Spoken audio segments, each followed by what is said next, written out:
Lux presents Hollywood.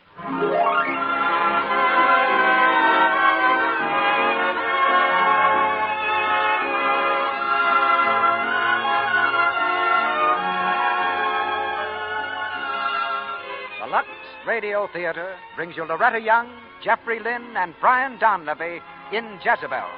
Ladies and gentlemen, your producer, Mr. Cecil B. DeMille.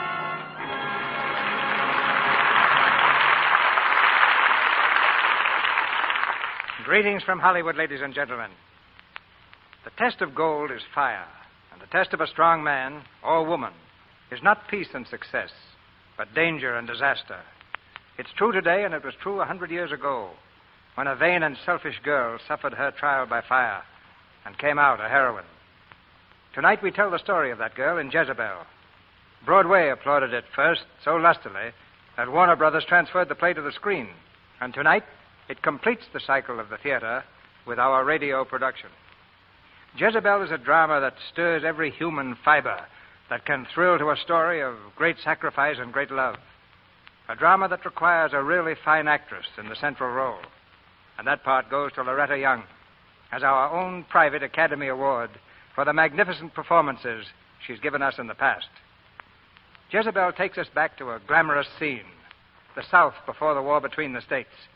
A land of gallant, quick-tempered men and lovely, impetuous women who lived by the high code of a day now beyond recall, lived excitingly, dramatically, and dangerously. That was the day of Julie Marsden, who will be played for us by Loretta Young, the time of Preston Dillard and Buck Cantrell, played by Jeffrey Lynn and Brian Donlevy. Those days were filled with adventure and beauty, but don't let's be downhearted, because these days are too. As a matter of fact, there are more beautiful women in this country now than ever before. And, of course, that helps to make Lux Toilet Soap a bestseller. Wherever you see beautiful women, and that's everywhere on this continent that I've been, Broadway, Main Street, or Hollywood Boulevard, you'll find Lux Toilet Soap a favorite. But come back with us now to the gaiety and color of the years when the South was a world in itself, and one of its loveliest cities was New Orleans. The curtain rises on the first act of Jezebel, starring Loretta Young as Julie Marsden, Brian Donlevy as Buck Cantrell, and Jeffrey Lynn as Preston Dillard.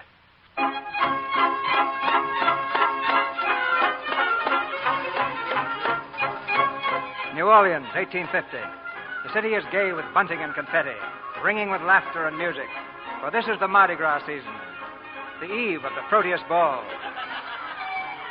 That's for the Mardi Gras! Music for the Mardi Gras! Through the dense crowds leisurely move top-hatted gallants and ladies in swaying crinoline. Well-groomed horsemen hold their spirited mounts in check. Traffic is almost at a standstill. From a side street comes an open carriage. As it turns the corner, one of the young blades in the back seat leans forward. Here, boy, here. Stop right over there at the hotel. Why here, Buck?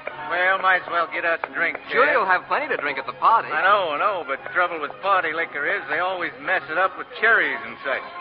You wait right here, driver. Come along.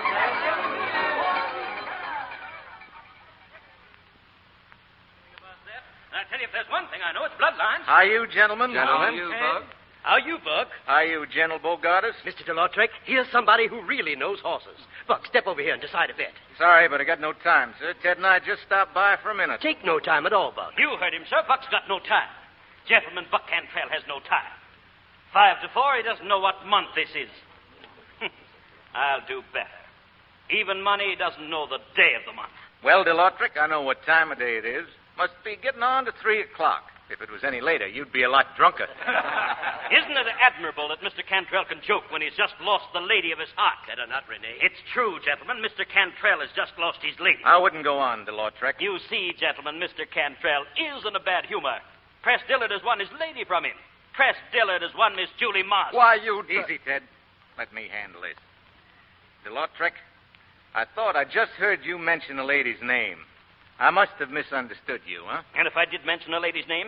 Just that in a barroom, a lady's name is something that gentlemen don't mention. Are you trying to teach me manners, my friend? No. Wouldn't think of trying.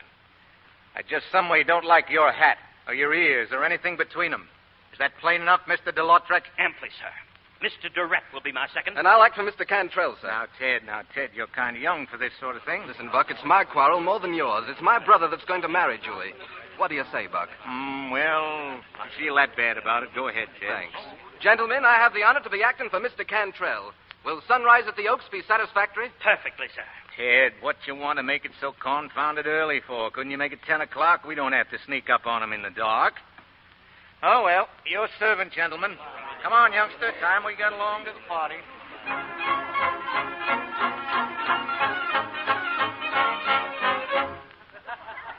I don't see Julie, Buck. Where do you suppose she is? Is there ever any telling where Miss Julie is? There's her aunt. Good afternoon, Miss Bell. Good afternoon, Ted. I hope we ain't late, Miss Bell. Late? Julie isn't here herself yet. At her own party, in her own house. Really, I don't know what to do with the girl. Don't believe she was ever on time to anything in her life. Ah, well, time ain't so important, Miss Bell. You know, the longer I live, seems like the more there is of it. Good afternoon, everybody. Oh, there she is. Why, she's in her riding clothes. Julie. I'm terribly sorry to be late. I had trouble with the coach. Julie, a riding habit. No time to change, Aunt Bell. I think you look lovely, dear. Well, thank you, Miss Kendrick. How are you, Ted? Buck? Miss Julie? How you, Julie? Julie, everybody's been talking about you. It's disgraceful. But I said I was sorry. You know, when a colt gets high-headed, it's teach him his manners right now or ruin him. Yes, that's so important, isn't it? Yes. Julie, dear. Molly. Oh, Julie, I've been wanting to tell you, and I haven't had a chance. I think it all sounds so thrilling, Julie. Mary and Press Dillon going to live way up north. That hasn't been decided yet. Oh, Julie, I wish you and Press all the happiness. The best of health and the most of prosperity. Molly, you said the very same thing the last time Press and I were engaged. Well, where is Press? I haven't seen him yet. Oh, he'll be here. He was held up at the bank. Something important. Drinks for the gentleman, Miss Julie. Oh, thank you, Uncle Cato. Buck? Thank you. To the very good health of the future Mrs. Dillard. Aren't you going to wish me happiness, too? What's the use? You won't get it. Marrying a trader, going up north. Press is a banker, not a trader. I'll thank you to remember that, Buck. I keep forgetting there's a difference. But just the same, you're not going to like it at the north, Miss Julie. I tell you, that's a fact. I'll be happy anywhere Press is. My dear, isn't Preston ever going to arrive? Oh, I am sorry, Miss Kendricks. He'll be here later.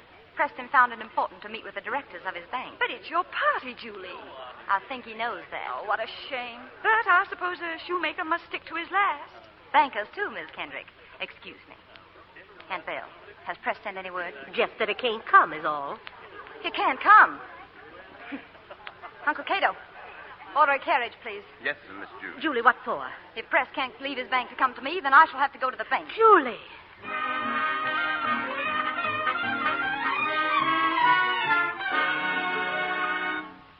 I don't know what you're thinking of, leaving your guest like that, coming down here to sit in front of a bank in an open carriage. Now, Dumpling, don't fret so. You'll frighten the horse. And sending a servant in to tell him you're here.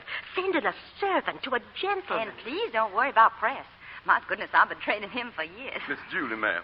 Did you tell him to hurry, Uncle Cato? Yes, sir, Miss Julie, I tell him. But he ain't coming out. That is not just precisely. He isn't what? That is, he said, Miss Julie, you please to go along, because it's important. He can't see you till later. It's a conference. Mr. Press said that? Yes, sir, that's his very words. He say you understand. I understand. Perfectly. I'll just go and tell him so. Julie, come back.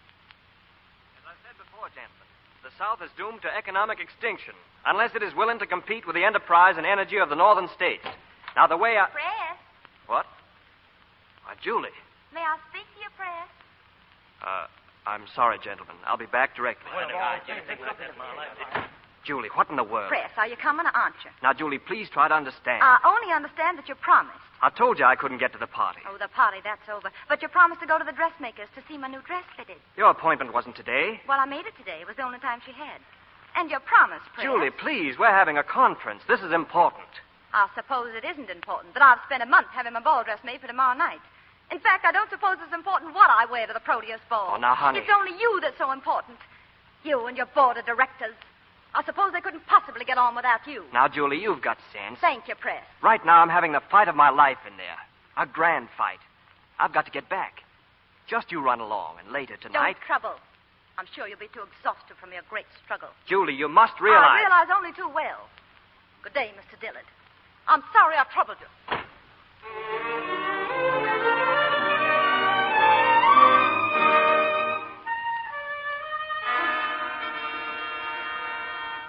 That's what she bought, General Bogartis. A red dress. And I do believe she did it just to spite Press. Julie can't be serious, Miss Bell. She knows right well no unmarried girl wears a red dress at the Proteus ball. Don't she know what a fuss everyone will make? That seems to be what she wants. But she couldn't do that to Press. She knows the position he has to maintain in this town.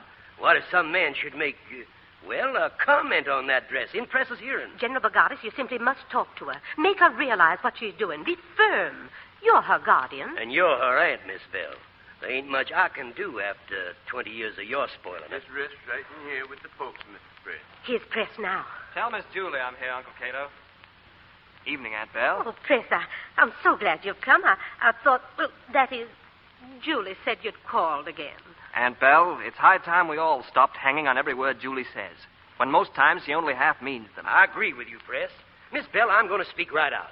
That girl is high-headed and willful, and I'm mighty glad Press has come to realize it. I appreciate your interest, General, but I believe I can handle this. Mr. Press, Yes, Uncle Cato. Miss Julie, she say, would you most politely excuse her? Excuse her. Is she ill, Aunt Belle? Why, no, Press. She's as sound as a nut. You'll pardon me a moment, please. I want to find out about this. Take all the time you need, my boy.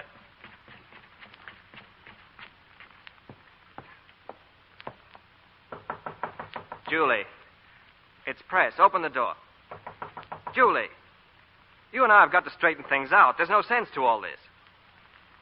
I'm here because I love you, Julie. Because I know you love me. We've always had these silly quarrels. Can't we stop? Can't we get together and talk things over? Julie, open this door. Why, Press. Banging on a lady's bedroom door. I'm scandalized at you. Well, did you come up here just to stand there? I came up here to... Yes. Julie, how long must we go on like this? Like what, Press? Fussing, fighting, like a couple of children. Why do you treat me like a child, then? Because you behave like one. A spoiled one. You used to say you liked me like that once. You never wanted me to grow up. Remember? Julie, darling. Look at me. Mm-hmm. When I came in, I was going to beat you. Where you, Press?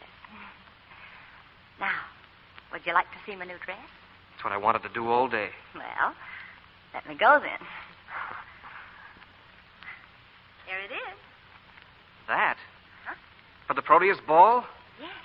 Isn't it lovely? But, Julie, it's red.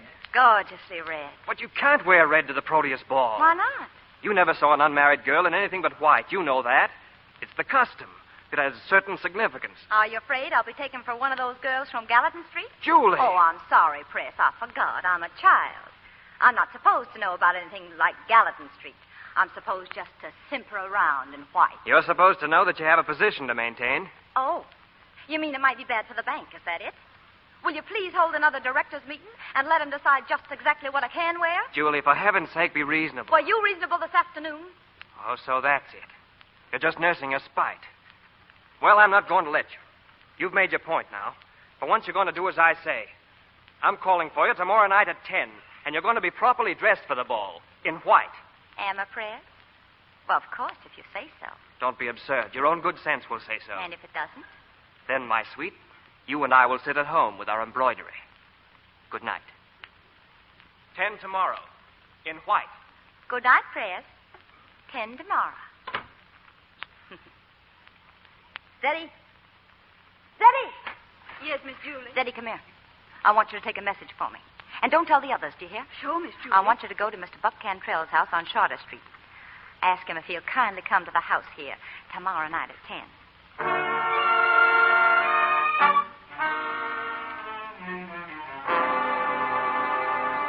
Buck? Evening, Miss Julie. Your message said 10 o'clock, and here I stand. Buck, I just heard. Is it true you killed him? Killed who, Miss Julie? You know what I mean. Mr. DeLautric. What was the quarrel about, Buck? Sure, Miss Julie, I don't rightly follow you. I saw Mr. DeLautric this afternoon. Got his arm bandaged, that's all. Oh, I see. Mm-mm. I zing, Miss Julie, you all dressed up for a hog killing. That's the reddest red I ever did see. I hoped you'd like it. Makes a man feel kind of all overish. Well, Buck. Look here, Miss Julie. Huh? What you want, anyhow? I want you to take me to the Proteus ball. Miss Julie, Well, you do me a great honor. thank you, Buck. Then we better hurry. Just a minute. You had a set to with Press. I'd rather not discuss it. Guess we better had. because the press ain't going to like it. Afraid, Buck? The press will call you out? Oh, he'd do that naturally. He couldn't blame him much. Where do I stand carrying his lady to the ball? If I ask you to, isn't that enough? Not this time. I think too much of you to help you do something I know you're going to regret. I know exactly what I'm doing. Most likely you do, Miss Julie, but you're wrong. That dress could cause no end of trouble. Folks would keenly resent your coming to the ball and that. Then let 'em. They're just petty and narrow-minded. No, ma'am. It's just that they got rules, and they go by 'em, same as you and I. Oh. And you prefer to go by your rules? I always have, Miss Julie. I reckon you'll find Press does, too. Then I'm sorry I troubled you, Mr. Cantrell. Good night. Good night, Miss Julie. I'm sorry Julie, where were you? Press has been waiting. Has he? I'm sorry. Good evening, Press. Good evening. Well, shall we go? Not until you are properly dressed. Properly dressed. Why must everyone be so proper? Why don't you admit that you're afraid, Press? Afraid someone might insult me and you might be forced to defend me. Isn't that it, Press? The carriage is waiting for us. My arm, Miss Julie. Press, wait. Julie, think what you're doing. Good night, Aunt Dale. We'll be late if we don't hurry.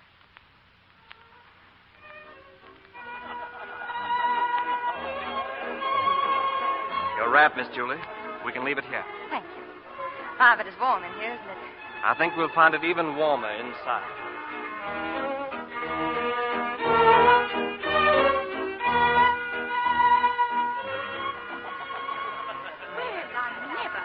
Look at Julie Marsden. Just look at her. A red dress. Horrible, shocking. Oh, she shouldn't have. If she dances, I shall ask the ladies to leave the floor. Good evening. Evening, gentlemen. Good evening. You all have the privilege of Miss Marsden's acquaintance, I think. Gentlemen, how are you, Mr. Knight? Very well, thank you. If you'll excuse me, I have to meet my partner. Oh, certainly. Evening, Buck. Evening, Miss Julie. Your servant, sir. What's the matter, Mr. Cantrell? You haven't a partner you have to meet, too. Why, no. No, I came alone. A pleasant evening, isn't it? Yeah, mighty pleasant. Nice and cool. Do you find it cool in here? I don't find it particularly cool. Do you, Julie? Why, no, I don't. I don't find it particularly cool, Mr. Cantrell. Miss Julie doesn't find it so. Perhaps it's something in the atmosphere that's peculiar to you. I reckon it is. Now, that you speak of it, it's just about right. It seems so to me. Do you think so, Julie? Yes. Yes, Press. Will you excuse us, Buck? Your servant, Miss Julie. Thank you. Yours, sir. Press, I think we better leave. Take me home, please. Why, my dear, we haven't danced yet. Shall we? I don't want to dance, Press. I'd rather go. Oh, but we must. Come, Julie. Press, did you hear me? I don't want to. Dance, Julie. Press, stop. Let me go. Oh, no, Julie. They're leaving the floor. Let them. You don't care what they think, do you? I won't dance alone, Press. Please, Press, take me out of here, please. Why did they stop the music? Oh, Press. Play. Press, don't. Go on, play. Do you hear? I won't play. do it. I won't do it. That's better. Now, come, Julie. No. Dance. No, let me go. Let go. Dance. I don't. If you don't let me go, Dance. We came here to dance.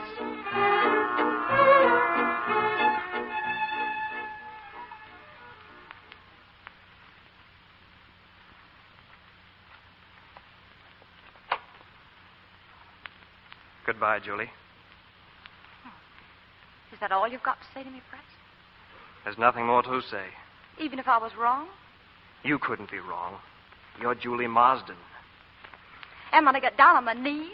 It would be interesting, but utterly useless. Evidently, you've made up your mind. No, Julie. You've made up my mind. Well, then, goodbye, Press. At least you'll shake hands. Of course. Julie. Well? There was something I forgot to tell you, Miss Julie. I'm going north in the morning. I'll be gone some time. Goodbye. Press. Don't let him. Go after him, Julie. Me? After him? Yes, Julie, quickly. Oh, Julie, you're a fool. Not so big a fool. He'll come back. Not this time. He won't believe me. Oh, yes, he will. You wait and see. He'll come back. Tonight, I think. And if he does, say I've retired. And tell him I'm sleeping late in the morning. Not to come around until afternoon tomorrow. Julie, honey. Tell him that... Tell him that...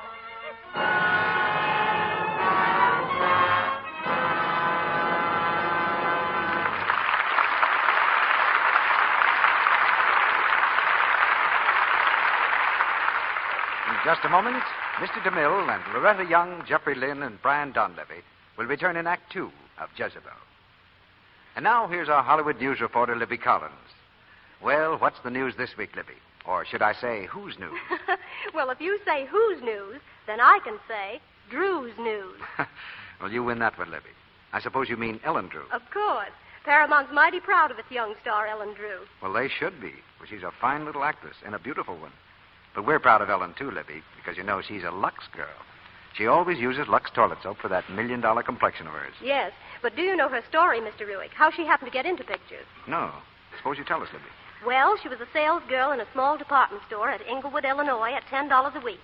The store manager entered her picture in a beauty contest. She won and came to Hollywood. But she found beauty contest winners are about as numerous as palm trees out here. So she got a job as a waitress in a luncheonette. One day, an agent came in for a soda. Saw Ellen and forgot the soda. He arranged for a screen test, and a contract with Paramount followed. Her first big chance came when she played the feminine lead in Sing You Sinners with Bing Crosby. I remember Ellen in that picture. But hasn't she just made a new one called June and December or something like that? Well, you're close, Mr. Ruick. Her new picture is Christmas in July with Dick Powell. Oh, of course. And here's something else you'll want to know. Ellen told me that winter and summer, every day in the year, she gives her skin a Lux Soap Active Lather facial. She says these facials are a wonderful aid in keeping her skin soft and smooth, just right for camera close-ups. Thank you, Libby. I'm sure that women everywhere will be interested in that piece of beauty news. And now here's the way to take a Hollywood Active Lather facial. A facial with active lather that removes every trace of dust, dirt, and stale cosmetics. Smooth the rich Lux soap lather gently into your skin. Rinse with warm water, a dash of cool, and then pat lightly to dry. See how smooth your skin feels, how fresh it looks. Try these active lather facials for 30 days. They're quick, they're easy, and they really work. Remember, 9 out of 10 screen stars use gentle white Lux toilet soap. Now, our producer, Mr. DeMille. Act Two of Jezebel, starring Loretta Young as Julie Marsden, Jeffrey Lynn as Preston Dillard, and Brian Donlevy as Buck Cantrell.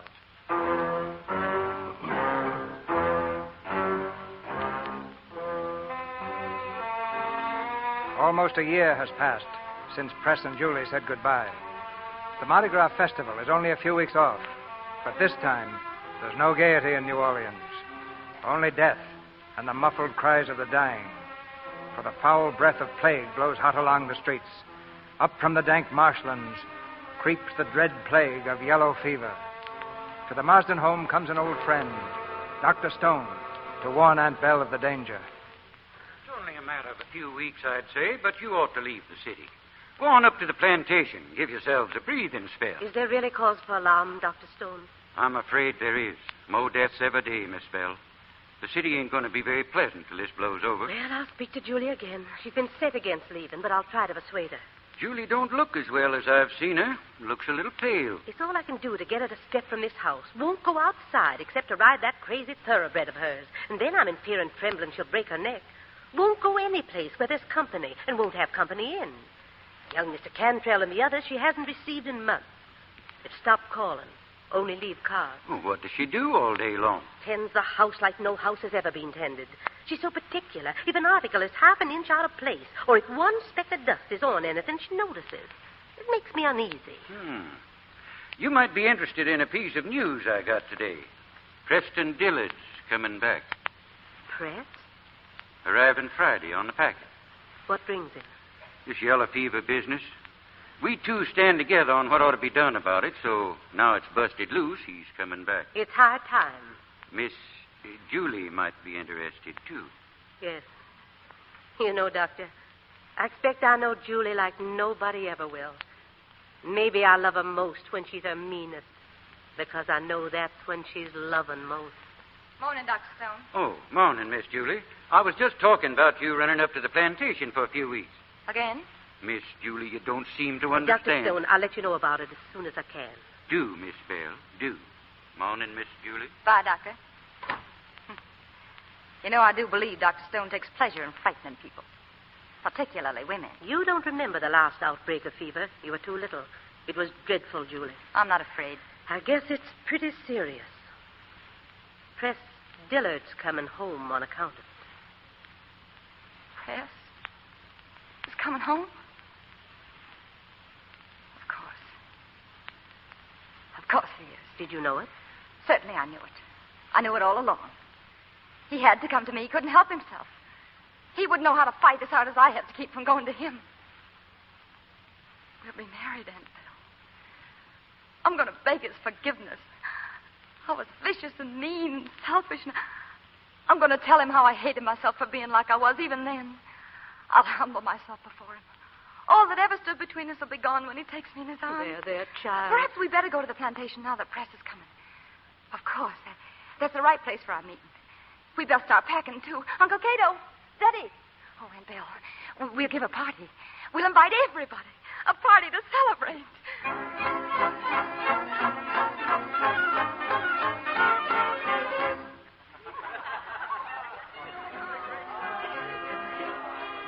Buck Cantrell. How are you, Buck? How are you, Ted? Your brother Press here? Not yet. Doc Stone's home in the city. Says he's bringing something rare and precious from up north. What could it be, I wonder? Oh, a stem winding watch, maybe, hmm? Maybe that's it. A stem winder.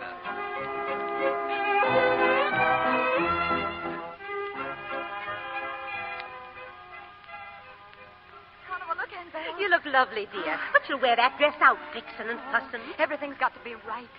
Just right. I guess everything is, and you most of anything, honey. Oh, Aunt Bill. Excited? Just feel my heart jumping. Kate coming, Kate. Who is this? Mr. Press. It's Mr. Press. He's just getting out. Aunt Bill is here.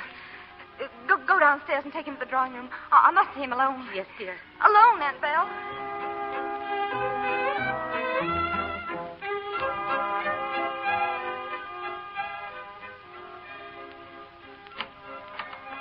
Press. Oh, Press. What are you staring at? Are you remembering the time you wanted me to wear white? Are you, Press? Well, until now, I never have. Oh, what's the matter? Cat got your tongue? Julie. Oh, said that plain enough. Oh, Press, what fools we were. Press, please. That's over, Julie. Yes, of course it is, but... Oh, darling, I can't believe it's you here. I've dreamed it so long. A lifetime. No, even longer than that. And Julie, No, don't say it. Not yet. Press. I'll put on this white dress for you. To help me tell you how humbly I ask you to forgive me. See, Press, I'm kneeling to Julie, you. don't. I want to, Press. I want to make you forgive me and love me as I love you. Get up, Julie, please. Press, Get up. I only want you to know... Do you suppose I... Oh. Come in, Amy. Julie, this is Amy, my wife. Your wife. And you are, may I say, Cousin Julie? You're Press's wife. Well, Press, you're funning. Hardly. Married on such short notice. My felicitations, Press. You from the north, Miss Dillon? Yes, New York. From New York. Yes, I've never been south before, but I know I'm going to love it. You have such charming customs down here. You may find our customs, as you call them, quite different, Miss Dillard, from your countries. However, I'm happy to welcome you. Thank you. I did want to meet you. Press has told me so much about you. Everything, I suppose. Are you very We surprised? Southerners are impulsive, aren't we? I wouldn't be very much surprised at anything Press did. Will you excuse me now?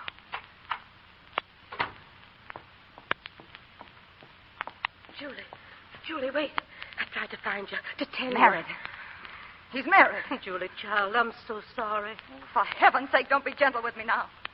Do you think I want to be worked over? I've got to think and to plan. You can't fight marriage, Julie. Marriage. To that little washed-out Yankee. Preston's mine, do you hear? He's always been mine. If I can't have him, then... How are you, Miss Julie? Why, Buck Cantrell. Well, why didn't someone tell me you'd come? Well, I'm most pointedly delighted. Most pointedly delighted, Miss Julie. Thank you. And just for that, I'm going to make you sit next to me at dinner. You honor me, Miss Julie. Oh, my goodness, Buck. You don't know how glad I am to see you.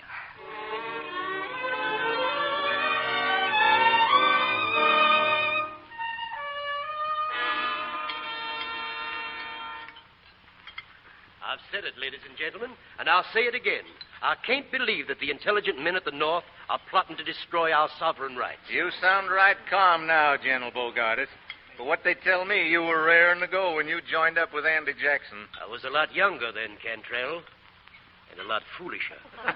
What Buck's been saying doesn't sound foolish to me. Most of it makes sense. And I'll take the rest of it on faith. Why, Miss Julie, that is a compliment. First time you ever said that I talked sense. Oh, well, you don't much.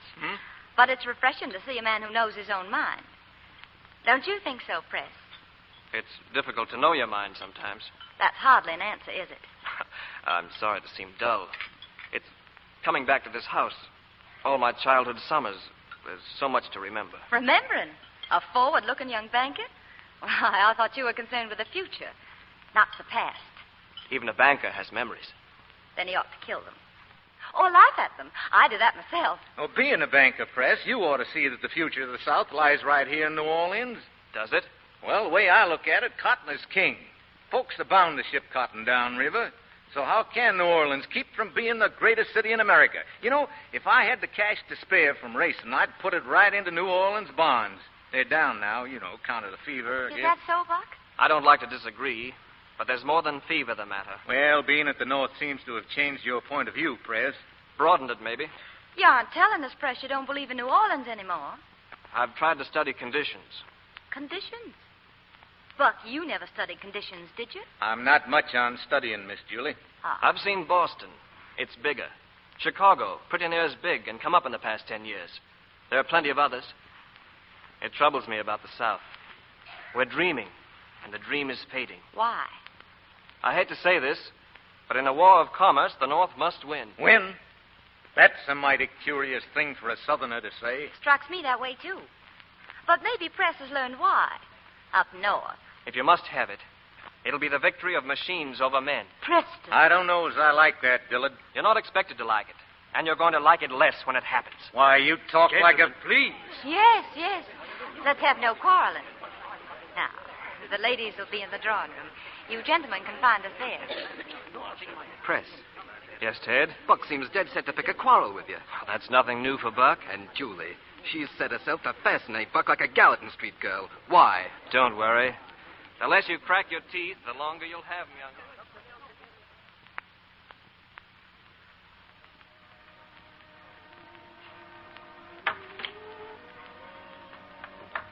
Press, I saw you come out here. I wanted to talk to you. Yes, Julie?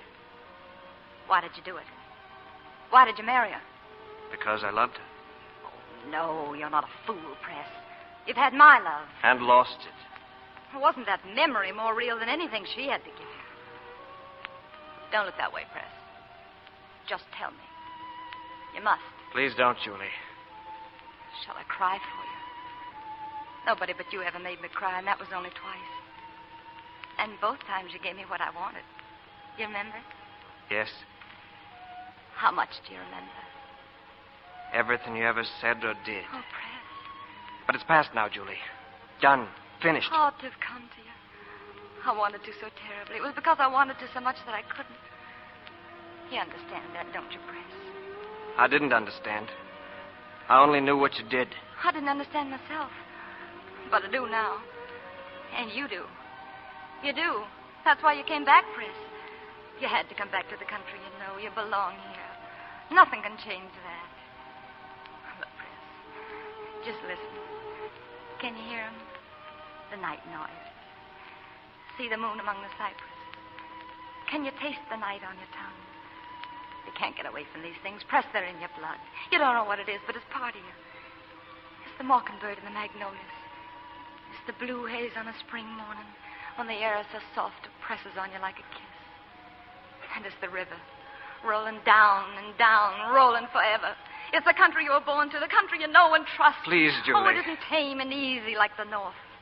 It's quick and dangerous, but you trust it. Remember how the fever mist smells in the bottoms? Rank and rotten. But you trust that, too, because it's part of your, Press, just as I'm part of you, and I'll never let you go. Julie, never. don't. Kiss me, Press, and hold me just once like he... Press. Oh, Press, you're afraid of me. No. Then you're afraid of yourself. Yes, that's it. You're afraid of yourself because it's pulling you. It's got you, Press. You're part of it, and you can't get away from it. This is your country, Press. Amy doesn't understand it. She'd think there'd be snakes here, Yes, and you... she'd be right. You talk about trust.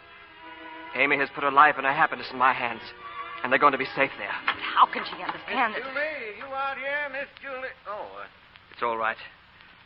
I was just going in. well, I hope I... Miss Julie, I thought I'd lost you. Why, What's the matter, Miss Julie? You ache somewhere? it's nothing, Buck. It is. Look here. You were out here a mighty long time with Press Dillard. Please, Buck. Press has been punishing the brandy, and... I see. Did he lose his capacity to drink like a gentleman at the North, too? Buck. What does he think a lady's house is, a riverboat bar?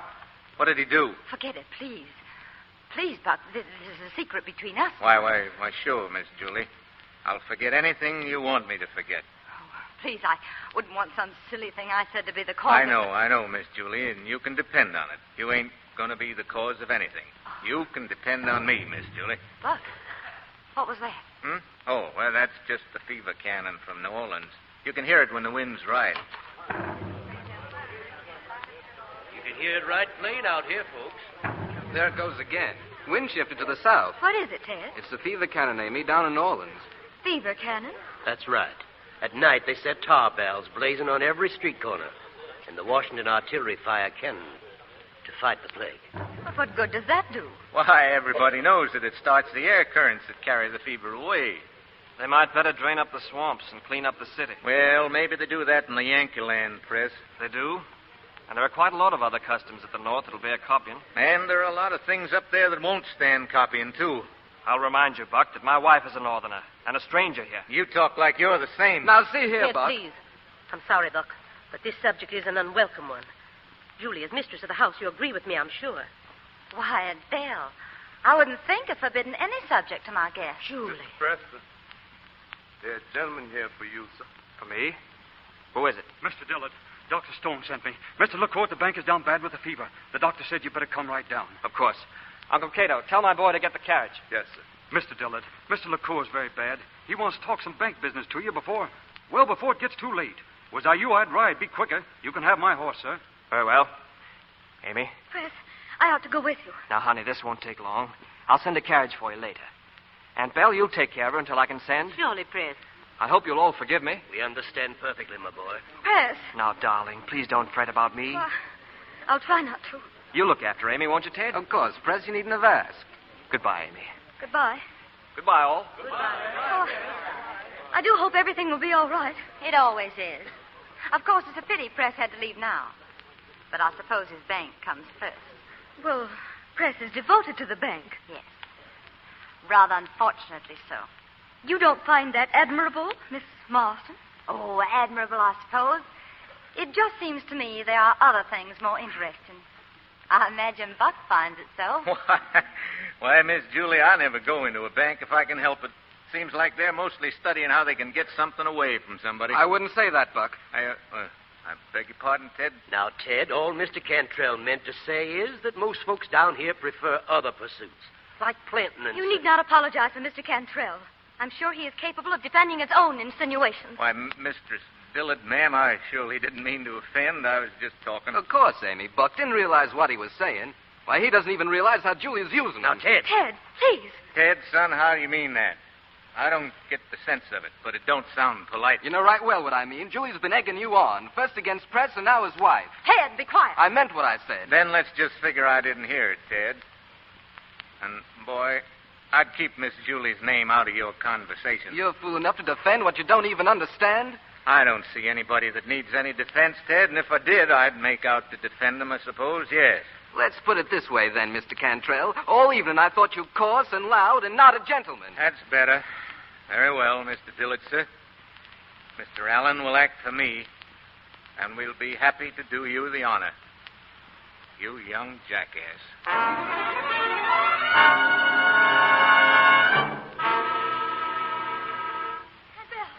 They're gone. They left the house an hour ago, before sunrise. Julie, hush, dear. There's nothing can be done about it now. Oh, Aunt Belle, if anything happens to Ted, Press couldn't bear it. Oh, why can't we stop them? Why We women can start the men quarreling often enough. We can't ever stop them. She could. Julie could. No, Amy, she couldn't. Are you savages? Good morning.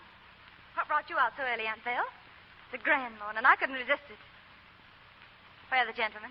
You know very well where they are and what they are doing. Yes. A silly custom.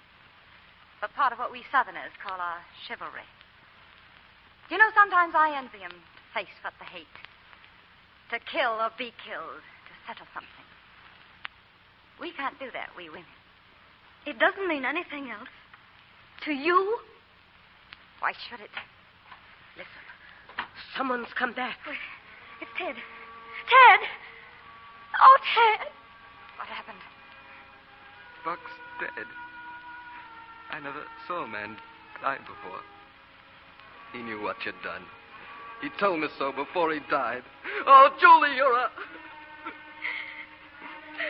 Come, Amy. Come in with me. We'll be leaving now. Buck is dead. Well, say it. Say what you're thinking, Aunt Belle. What is it? I'm thinking of a woman called Jezebel, who did evil in the sight of God.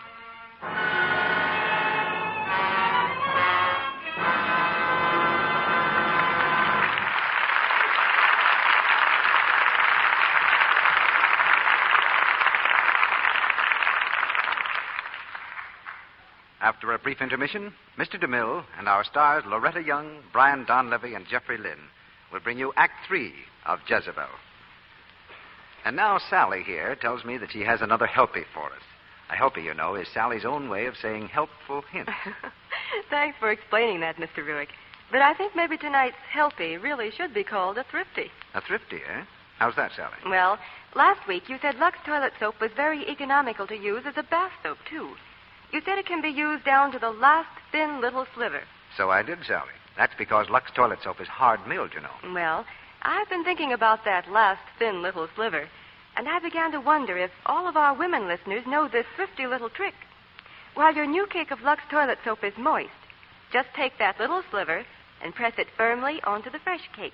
That way you use up every last bit, and there's never any waste at all. Well, thank you, Sally. That's a good thrifty. And I'm sure that it's going to be appreciated by the millions of women who depend on a daily Lux soap bath to protect that important feminine charm called daintiness.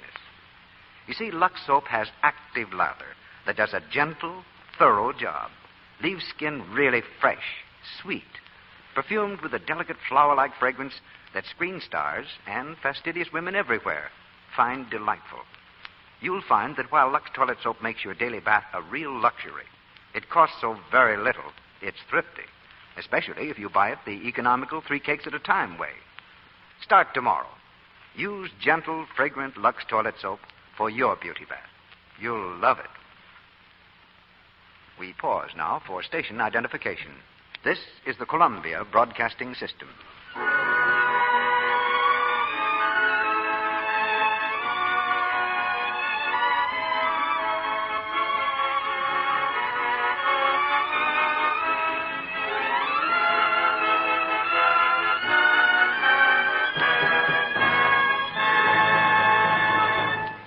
Curtain rises on the third act of Jezebel.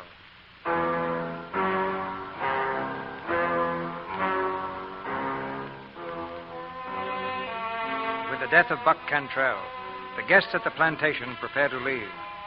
But from New Orleans comes word that holds them prisoner. No one can pass through the fever line. In the city, the dull boom of cannon punctuates the sultry night as a long procession of wagons rattles through the deserted street. Sick wagons carrying fever-ridden patients to Lazarette Island. There they go, Press. Today's crop of sick folks for Lazarette Island. So New Orleans has come to that, Dr. Stone. Sending its sick away to die. It was the same in the epidemic of 1830, Press. Folks will do mighty near anything to let 'em get scared enough.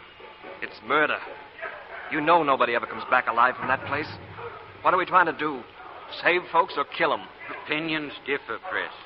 Maybe if we get rid of the fever patients, the rest of us will have a chance. This is Yellow Jack, son. We do what we can, that's all.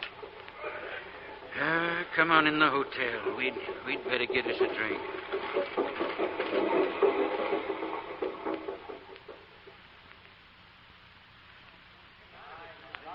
Yes, sir.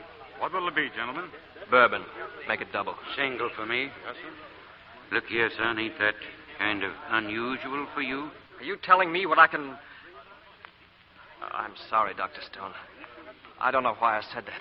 Don't you feel right, boy? Why, kind of edgy, maybe. Been a tough day. I got chilled walking up. Chilled?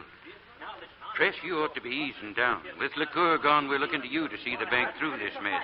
I couldn't be. I saw him myself day before yesterday. I saw him in our past. You think I don't know a dead man when I see one? Buck Cantrell? Yes, Buck Cantrell. He's dead, I tell you, and Ted Diller's the one who killed him. Ted? I don't believe it. Gentlemen, I'll give 20 to 1. It's the truth. Just a minute. Yes, sir? I believe I heard you make a private matter that concerns my family the subject of a bet. Well, I'm mighty sorry. I didn't know. It's not a thing to bet on. I reckon you're right, sir. I don't want to hear any more of it. I don't... What is it? I'm dizzy. Press. Yellow Jack. He's got Yellow Jack.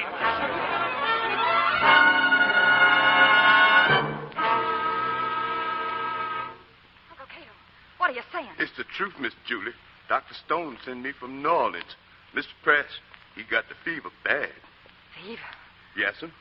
He took him to your house, Miss Julie, because the hotel folks won't take him in. They're going to send him off to that leper place. The Lazarette? They can't. I've got to get to him. Only trouble, Miss Julie. They ain't letting nobody through the fever line. How come they let you through? They never, Miss Julie. I just kind of ooze through. But how? Why, when them white gentlemen stop me just out of town, I leave the horse with some folks I knows, and I go walking. Yes? I kind of squinch through the cane by the bayou. You swam that bayou? No, ma'am, Miss Julie. I scared of the gator. I just kind of find me a double-end pirogue. It ain't like I was stealing, Miss Julie. I'm fixing to take it back. You are. You're taking it back right now. And I'm going with you. It's too risky, Miss Julie. And the Yellow Jack cutting folks down like straw back in New Orleans. That's why I got to be there. Do you hear? We're going.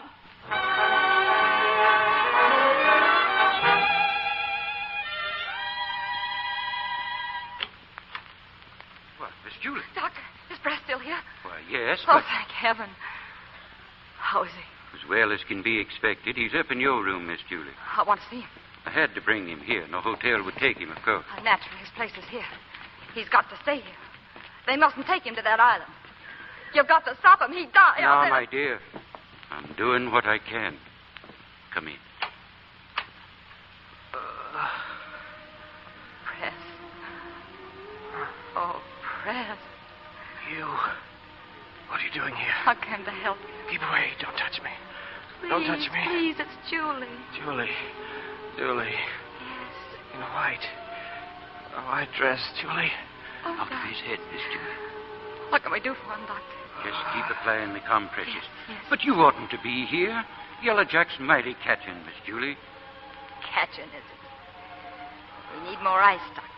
I'll go down and send some up. We'll keep him here. They can't take him away from us. We'll make him well again. Julie, I must tell you it was my duty. Press is a fever patient. I had to report him. You reported? You'd send Press out to die? You couldn't. Julie, I put Press on his first horse. I caught his daddy out of his saddle when he died at Buena Vista at the head of his men. If there was anything else to do for Press, I'd have done it, Miss Julie. The compresses are warm. The ice, Doctor.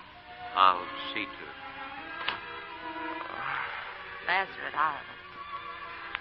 To die alone. Oh, no, Press. No, I swear it. Not alone. Press. The river. Yes. Part of you. The blood. I made you cry. Don't, darling, don't. White. Never wore white. Never wore white. Julie. Julie. Darling, don't. In the blood. Never get away from it. Never. Never. Press. How is he? Amy. Amy, you shouldn't be here. Press is sick, and I'm his wife. I'll take care of him now. Well, did you speak to Dr. Stone? They're coming to take him away. I know, it's what Press would have wanted. And I'm going with him. You can't. I'm going. It's my right. Of course it's your right, Amy. You're his wife. But are you fit to go? Loving him isn't enough. If you gave him all your strength, would it be enough? I'll make him live or die with him. Amy, do you know the Creole word for fever powder, for food and water? How to talk to a sullen, overworked slave and make him fear you and help you. Press's life and yours will hang on words that you can't say. And you'll both surely die, And Amy. it must be that way. But it isn't a question of proving your love by laying down your life for Press. It's nothing so easy, Amy. Have you the knowledge and the strength to fight for his life and your own as you'll have to fight? Amy, it's no longer you or I. What do you mean? I mean that I'll make him well. I'll make him live, Amy. I will. Whatever you'll do, I'll do more. Because I know how to fight better than you do. Amy, if you knew the horrors of that place. It's not a hospital. It's a desolate island haunted by death.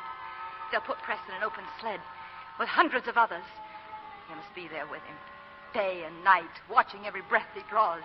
You must bathe him, give him his drugs, and you'll have to fight for his food and his water. You must keep him living, Amy. You must keep the living away from him as well as the dead. Be there by him, with your body between him and death. I'm not afraid. No, you're not afraid, Amy. I think you're the bravest woman I ever saw.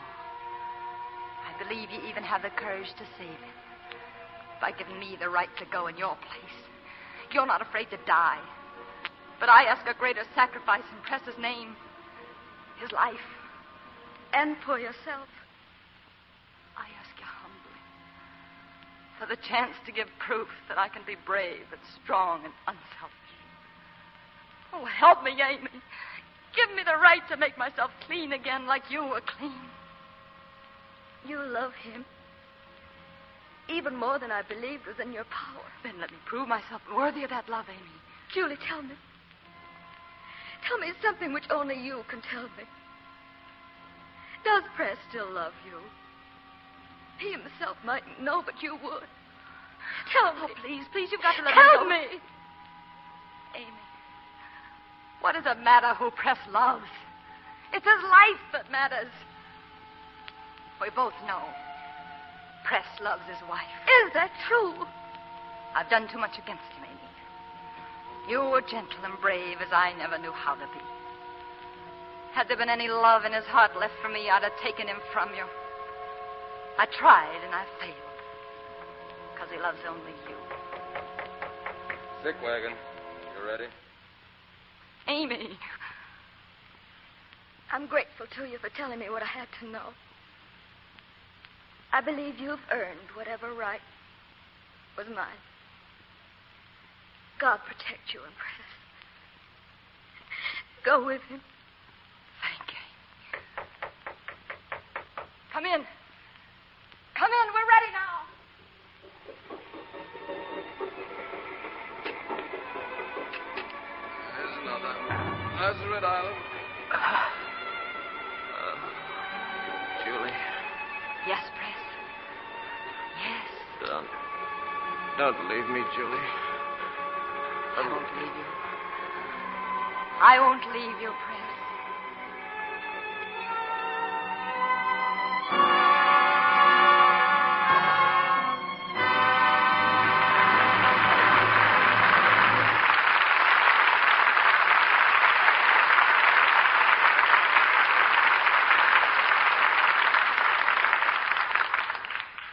The wagons move on. The cannon are silenced as the curtain falls on Jezebel.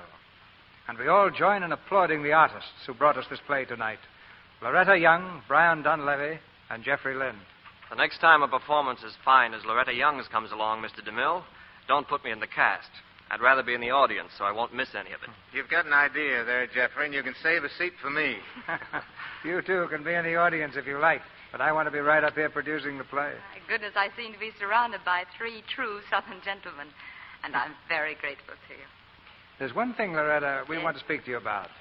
We think you had a perfect right to go off to Mexico and New York on your honeymoon, but it's time now that you started another picture. Well, as a matter of fact, Mr. DeMille, I'm going to work very soon in Mr. Frank Lloyd's production, Lady from Cheyenne. That sounds exciting, Loretta. Yes, and good luck on it. Thank you both.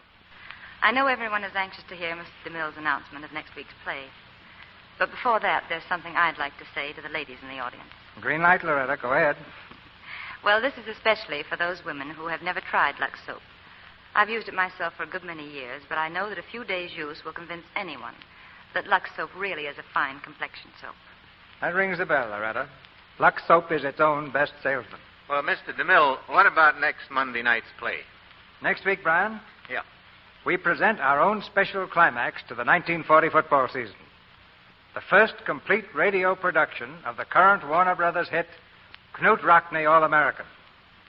And our star will be the same one you saw in the picture, Pat O'Brien, in his great performance as Knute Rockne. Besides Pat O'Brien, you'll hear Ronald Reagan and Donald Crisp, also of the picture cast, and Fay Ray. This is more than the story of winning football teams. It's the thrilling true-life drama of a man who taught his players a code of conduct that will live long after gridiron triumphs are forgotten. A man who left his mark on America. And next Monday night, you can all have seats on the 50-yard line when we present Knute Rockne All-American. The cheers will be spontaneous for that show, Mr. DeMille. And we'll be right on that 50-yard line. Good night. Good night. Good night. Good night. You've made it a night we won't forget.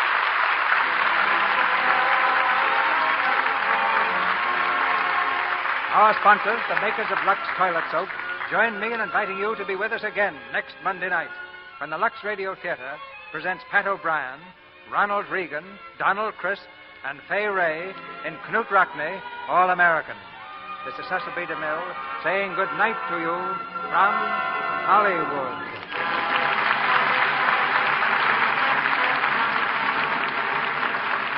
Heard in tonight's play were Verna Felton as Aunt Belle, Eugene Francis as Ted, Lorene Tuttle as Amy, Griff Barnett as Dr. Stone, Earl Ross as General Bogardus, Lou Merrill as DeLautrec, Jack Carr as Uncle Cato, Claire Videra as Mrs. Kendrick, Ann Tobin as Molly, and Ralph Sedan and Byron Shores. Brian Donlevy is currently working in I Wanted Wings at Paramount. Jeffrey Lynn appeared through the courtesy of Warner Brothers and will soon be seen on the screen in their production of Four Mothers. Our music is directed by Louis Silvers, and your announcer has been Melville Roig. This is the Columbia Broadcasting System.